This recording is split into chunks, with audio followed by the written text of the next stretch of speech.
C'est choquant à savoir que Yaakov Avinu, notre patriarche Yaakov, que parmi tous les patriarches, il est considéré le top.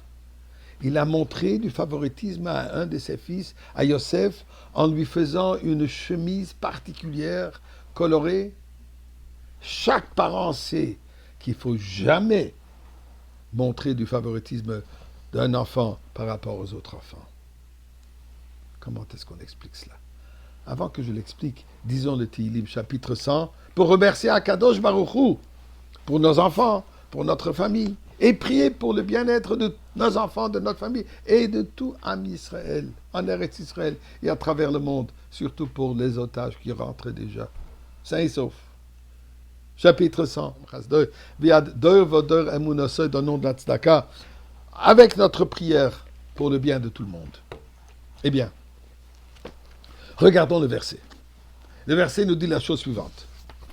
Israël, verset 3 au début de la paracha de cette semaine. Israël, et Israël, faisant allusion à Yaakov, il a deux noms, Ahav et Yosef Mikol Banav. Il a aimé son fils Yosef plus que tous ses autres enfants. Pourquoi? Ki ben zekunim hulo, puisqu'il lui est né à un âge avancé. Va asalo que tonet pasim, il lui a fait cette chemise colorée. Là, le pasuk nous dit les résultats. Les frères, ils ont vu ça. Ils ont vu comme ça, le père préfère Yosef aux autres. Ils ont commencé à l'haïr. Comme j'ai posé la question, mais comment est-ce que Yaakov a pu faire ça? En plus, regardons le verset. Pourquoi il appelle ici tout à coup Israël? D'habitude, il parle de nom Yaakov. Il aime Yosef, pourquoi? Puisqu'il lui est né à l'âge avancé. Binyamin est né après lui. Alors s'il aurait dû m'aimer le Benjamin, comme on dit, le plus petit, ça aurait dû être Benjamin, pas Yosef. Et pourquoi cette chemise? Qu'est-ce qu'elle représente? Eh bien, il dit Israël, puisque ceci représente Am Israël entièrement.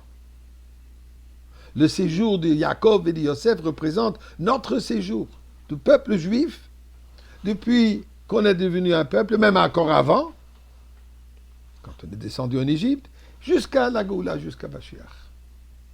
Yaakov savait très bien que Yosef, il est différent de ses frères, que lui, il a cette qualité de leadership, que lui, cette qualité que malgré les défis qu'il aura, il va les surmonter et lui va se montrer comme le leader. Aussi, on sait, il y a le concept de Mashiach, descendant de Yosef. Il y a deux Mashiach, je ne vais pas rentrer dans les détails maintenant. Et il lui donne cette chemise. Cette chemise, c'est une chemise protectrice pour toutes les étapes de sa vie. Rashi nous dit, en hébreu, il y a marqué que Tonet Passim. La chemise, Passim. Passim veut aussi dire des lignes. Dit Rashi, le mot Passim qui s'écrit P, Samer, Yud, Mem, représente les différents défis que Yosef avait. P, Potiphar, le fameux ministre que sa femme lui a accusé d'un comportement inapproprié, qui est un mensonge, c'est à l'inverse, mais il a fini 12 ans en prison à cause de cela. Peut-être le P aussi pour prison en français. Samer représente les Socharim, ceux qui l'ont acheté et vendu. On se souvient, les fils, les frères l'ont vendu aux Ishmaélim, aux Midianim. Alors, Samer Socharim, les vendeurs, les commerçants. Yud, Ishmaélim, qui l'ont acheté. Finalement, le même aussi qui l'ont acheté, Midianim. Même veut aussi dire Mitzrayim, qu'il est descendu en Égypte. Eh bien, on va faire un petit jeu de mots ici. Et nous allons voir que pas seulement il lui a prévu les défis, mais lui aussi il a dit la raison de tout cela. Puisque la raison de cette obscurité dans laquelle il fallait passer, c'est pour qu'on arrive à la fin du tunnel, à la lumière, qui était la sortie d'Égypte et recevoir la Torah, finalement, la Goula avec Mashiach. Nous retrouvons ça dans le mot Passim. Le P représente aussi le nom Peretz. Peretz, c'est un des noms de Mashiach.